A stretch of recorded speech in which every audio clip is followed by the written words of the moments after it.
Guten Morgen, liebe Scuderia-Freunde. Ein frohes neues Jahr 2023. Ich hoffe, ihr seid gut reingerutscht, habt ein schönes Weihnachtsfest gehabt. Ich mache heute eine kleine Neujahrsausfahrt. Wir haben tolles Wetter und nehme euch da mit, werde ein bisschen was über das vergangene Jahr erzählen, was alles passiert ist. Und natürlich ganz wichtig, was kommt in 2023, was habe ich geplant. Da sind ein paar ganz spannende Sachen, die auf euch zukommen. Ich wünsche euch viel Spaß bei der Fahrt.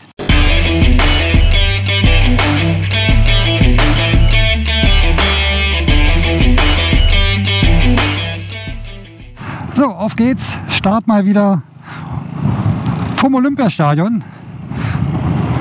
Das habt ihr ja schon des Öfteren bei mir in meinen Videos gesehen. Finde ich eine tolle Location, um hier so manche meiner Videos zu drehen. Ja, ich fahre jetzt mal so Richtung Grunewald. Das ist immer eine sehr schöne Strecke. Ist auch schön entspannt, braucht man nicht so auf den Verkehr achten. Und so als Neujahrsausfahrt, um mal so ein bisschen das alte Jahr Revue passieren zu lassen, ist es genau das Richtige. Glücklicherweise kann man ja überhaupt fahren. Hätte ja auch Schnee sein können jetzt. Ja, ich möchte natürlich die Gelegenheit auch gleich mal nutzen, mal Dankeschön zu sagen, denn viele von euch haben den Kanal wirklich sehr unterstützt. Durch Kommentare, durch Beteiligung, durch auch Hilfsangebote, wenn ich zurückdenke an meinen Unfall, den ich hatte. Das war wirklich ganz toll, ist auch im Gedächtnis geblieben. Und es macht wirklich Spaß und das ist ja auch der Grund, warum ich diesen Kanal mache. Das ist mein Hobby, meine Leidenschaft. Und da freut es mich natürlich umso mehr, wenn sich da eine Community bildet, die alle ähnliche Interessen haben und Freude daran haben, mit Scootern zu fahren und sich darüber auszutauschen. Ja, was war jetzt 2022? Gutes wie auch Schlechtes. Einiges, würde ich mal sagen. Ihr konntet den Kanal ja verfolgen. Ich habe ja versucht, wirklich jede Woche regelmäßig ein Video zu machen. Habe das, glaube ich, auch fast immer geschafft. Ich mache das ja alles nur nebenbei. Das darf man immer nicht vergessen. Ja, schauen wir mal zurück auf das Jahr 22. Was ist da so alles passiert? Vieles Gutes, was den Scuderia-Kanal angeht und meine Erlebnisse. Einiges natürlich auch, was nicht so toll war. Ich fange mal mit den guten Sachen an. Was blieb mir so von 22 im Gedächtnis, wenn es jetzt um meinen Rollerfahren und um den Scuderia-Kanal ging? Vorrangig würde ich mal sagen, natürlich die Reisen. Das waren immer bleibende Erlebnisse. Also die England-Tour mit Neo auf jeden Fall war wirklich wunderschön. Ein Abenteuer, hat richtig Spaß gemacht, hätte noch 2 Wochen länger gehen können. Dann natürlich mit Ace die Tour nach Dänemark. Hat auch unheimlichen Spaß gemacht. Gerade das durch den Sand fahren und so. Das sind alles so Sachen, die bleiben im Gedächtnis. Das war super toll. Dann, was so die technischen Sachen angeht, ja, das sind natürlich Dinge, die jetzt sich nicht so einfressen. Aber eine Sache war wirklich toll in 22 und das war die Neugestaltung von Ace. Das Umlackieren, diese tolle neue Farbe, die Ace jetzt hat, das würde ich mal sagen, war so mit eins der Highlights. Vielen Dank nochmal an Cafe Racer für die Unterstützung und an den Micha. Da haben sie wirklich tolle Arbeit geleistet. Und ich finde die Farbe nach wie vor wunderschön. Ergötze mich immer dran, wenn ich es dann mal putze. Im Frühjahr gibt es dann nochmal eine Generalüberholung mit Polieren und allem drum und dran, aber das würde sich jetzt nicht lohnen, da ich ja auch im Winter fahre. Aber das waren so einige Sachen, die wirklich mir so im Gedächtnis geblieben sind. Ich habe natürlich auch einige Tests gemacht wieder in 22, die Spaß gemacht haben. Viele Umbauarbeiten natürlich auch wieder. Da kommen im nächsten Jahr sicherlich auch wieder ein paar Projekte auf euch zu. Und was war negativ? Naja, natürlich das Negativste, was man sagen muss. Also 22 war kein gutes Jahr für mich. Der Unfall in England, beziehungsweise nach der England-Tour in Frankreich, der war wirklich nicht lustig. Ein blödes Ereignis. Ist alles wieder verheilt, die Rippenbrüche. Aber mit Neo und der ganze Ärger. Ich habe immer noch nicht alles Geld bekommen. Das ist jetzt ein halbes Jahr her. Und habe immer noch mit der Versicherung zu tun, das Ganze zu regulieren. Versicherung aus England, in Deutschland. Ein Riesenärgernis, was ja immer bei solchen Versicherungsfällen ist. Also da warte ich immer noch auf Geld. Nicht alles, ein Teil ist schon gekommen, aber ein Teil steht noch aus. Das kann sich wahrscheinlich noch lange ziehen. Ja, also das war so das Jahr 22. Viele tolle Sachen, aber das mit dem Unfall und der ganze Rest, der danach kam, das war sehr ärgerlich.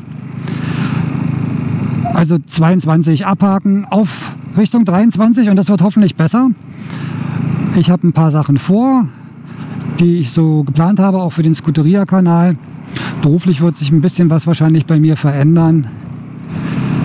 Und ja, ich habe ein paar Sachen geplant. Was kommt? 2, 3 Umbausachen sind auf jeden Fall noch an Ace geplant. Ich meine, der ist ja wirklich jetzt schon fast fertig. Ist auch wieder mal wie immer sehr viel Geld reingeflossen. Aber es sind noch 2, 3 Sachen, die ich gerne machen würde. Und zwar, Punkt A, muss ich irgendwas gegen diesen Ölverbrauch machen. Das nervt mich ungemein. Gerade bei Touren immer Öl mitschleppen, nachkippen, sollte bei einem modernen Fahrzeug nicht mehr sein. Also stellt euch vor, ihr kauft ein neues Auto und müsst alle 1000 Kilometer Öl nachkippen. Also nein, wird auch nicht als Garantiefall betrachtet von Piaggio. Aber dazu mache ich nochmal dieses Jahr ein umfangreiches Video. Ich bin ja absoluter Fan von Vespa und fahre das schon seit, kann gar nicht zählen mehr, etlichen Jahrzehnten. Aber neben den ganzen positiven Sachen, die ich mit Vespa verbinde, gibt es auch einige Sachen, die mich stören. Und da ich nicht von Piaggio gesponsert bin, somit also sagen kann, was meine Erfahrungen sind und das natürlich auch tun werde, gibt es dieses Jahr mal so ein richtiges Video auch über die Sachen, die man vielleicht mal erwähnen sollte, die nicht so perfekt sind, aus meinen Erfahrungen. Ich gehe jetzt speziell auf die HPE ein, weil die fahre ich jetzt seit 2019, habe da ganz gute Erfahrungen.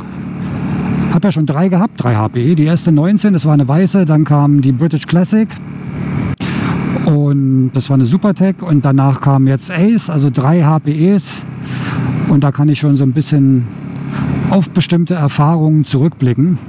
Ja, dieses Video zu meinen Erfahrungen mit der Vespa GTS 300 HPE wird auf jeden Fall demnächst kommen. Und da werde ich dann wirklich mal alles Positive wie auch Negative mal auf den Tisch bringen, was es über die GTS nach meinen Erfahrungen und auch nach vielen Erfahrungen, die mir von euch mitgeteilt wurden, so zu berichten gibt. Vielleicht ganz interessant für Leute, die sich demnächst eine Vespa zulegen wollen, damit die wissen, was auf sie zukommt, neben dem wunderschönen Design. Und das wird, glaube ich, ganz spannend, das Video, da freue ich mich schon drauf. Ja, also das sind so die Umbauten, die kommen werden, irgendwas gegen den Ölverbrauch machen, ich weiß schon was. Leider kostet auch das wieder ein bisschen Geld. Vielleicht für die nächsten Touren, ich bin ja jetzt meine Vespa-Touren alle mit den 12 Zoll Felgen gefahren, obwohl ich 13 Zoll ja schon hatte. Da gibt es bald neue, die ich euch dann auf jeden Fall natürlich vorstellen möchte. Das sind auch so meine Favoriten, die ich mir gerne holen würde. Und ich glaube, die baue ich mir für die nächsten Touren an, wieder mit den Heidenau K66, so wie es bei der British Classic hatte. Ich würde gerne mal eine Tour fahren mit 13 Zoll, um mal so den Vergleich zu haben mit den 12 Zöllern. Die sind ja in der Stadt wirklich super gut, was Wendigkeit etc. betrifft. Aber ich glaube, bei Landstraßenfahrten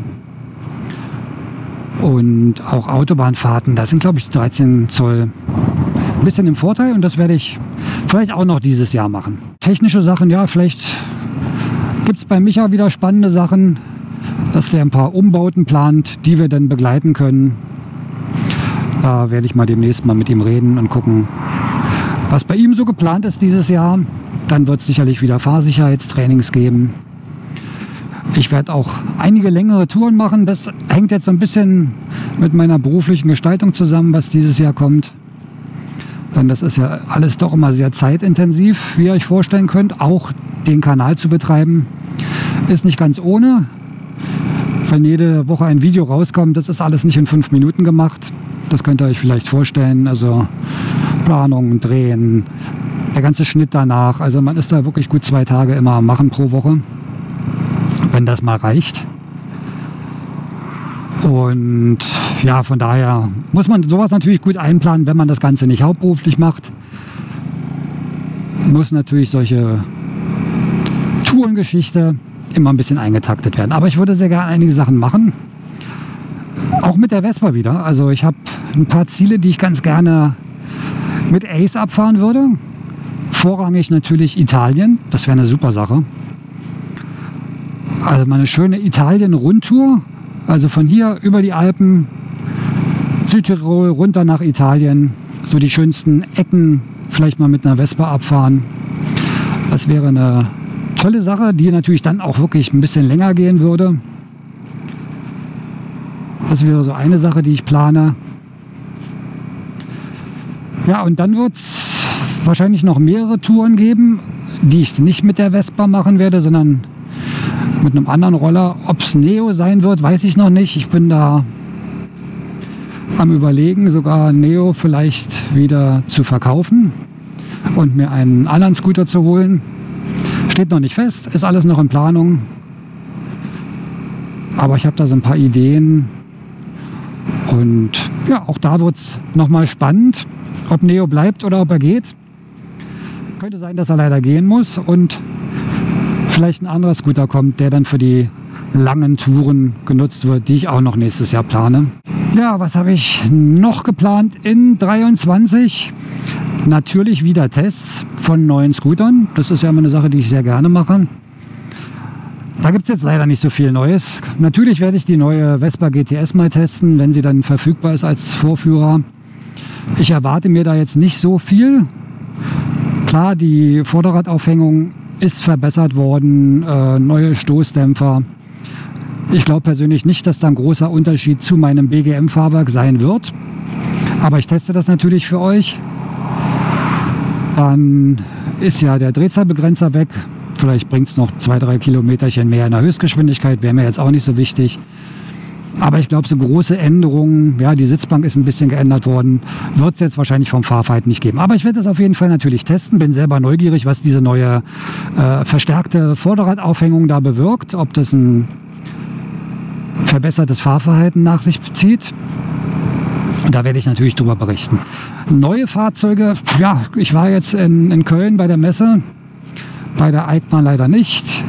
Jetzt kommen im Februar noch ein paar Messen in Hamburg und Berlin, Motorradmessen. Ich glaube jetzt nicht, dass da noch was kommt. Ja, sehr viel Neues gibt es ja nun leider dieses Jahr nicht zu berichten. Peugeot bringt einen neuen Roller raus, den GP400. Interessant. Vielleicht eine Alternative zu dem ADV 350 von Honda, den ich noch nicht gefahren bin. Also auch das wird eine Sache sein, die dieses Jahr mit Sicherheit kommt. Auch den XADV möchte ich natürlich noch testen. Das ist auch in Planung. Also die Honda Rollerpalette werde ich dieses Jahr sicherlich noch mal alles durchtesten für euch. Wenn ich es schaffe, das wird sicherlich schwierig, den Peugeot mal zu bekommen, dann würde ich den natürlich ganz gerne mal testfahren. Hat sehr gute Rahmendaten, 17 Zoll Rad vorne, 15 hinten. Ein bisschen auch so, ja, ADV-Styling wie der ADV 350 oder der XADV von Honda. Finde ich ganz gelungen, wenn man so auf diese sportlichen, ja, Adventure-Style-Bikes und Scooter steht. Hat einen 400 Kubik Motor, also könnte eine gute Alternative zu manchen anderen Scootern sein. Und wie gesagt, die großen Räder, das glaube ich ist eine Sache, die sehr gut beim Fahrverhalten sein könnte. Aber wie gesagt, da muss ich mal schauen, ob ich den Peugeot mal für eine Probefahrt ranbekomme. Ich gebe mein Bestes, aber da gibt es leider auch nicht so ein dichtes Händlernetzwerk und da weiß ich jetzt auch nicht, ob man sich davon dann einen Vorführer hinstellt. Also kurzer Aufruf an Peugeot, wenn jemand zuschaut, ich wäre interessiert, den mal Probe zu fahren und euch vorzustellen. Wenn natürlich neue Modelle kommen, stelle ich die natürlich euch wieder vor. Wenn ihr da irgendwelche Ideen habt oder Wünsche habt, schreibt die gerne mal unten in die Kommentare rein. Aber wie gesagt, auf meinem Plan steht die Vespa natürlich, der Peugeot und die neuen Honda-Modelle und natürlich auch der XADV, den ich bisher immer noch nicht gefahren bin. Das muss ich dieses Jahr unbedingt mal machen, weil da bin ich wirklich neugierig drauf. Ich bin ja auch Motorradfahrer, von daher würde mich mal dieser technische Mix zwischen Scooter und Motorrad doch schon mal interessieren, wie sich das Ganze fährt. Und Und das ist auf dem Plan dieses Jahr.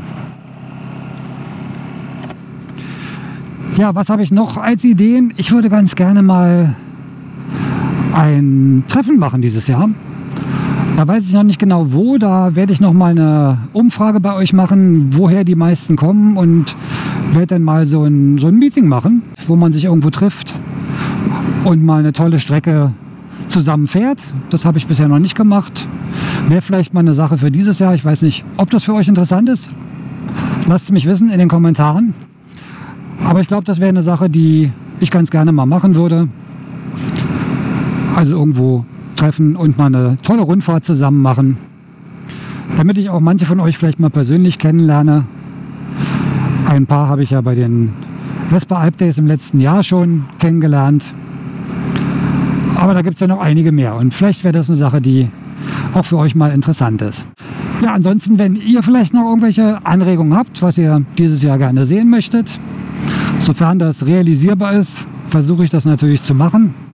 Also wenn ihr Themen habt, die euch interessieren, schreibt sie unten in die Kommentare. Es kommen mit Sicherheit auch noch ein paar Videos, die einfach mir persönlich am Herzen liegen zum Thema Sicherheit. Da habe ich noch 2, 3 Sachen, die ganz cool sind. Die werde ich auch noch mal euch vorstellen. Dann auch einige Videos zum Thema Bekleidung, also Vespa-Style-Kleidung.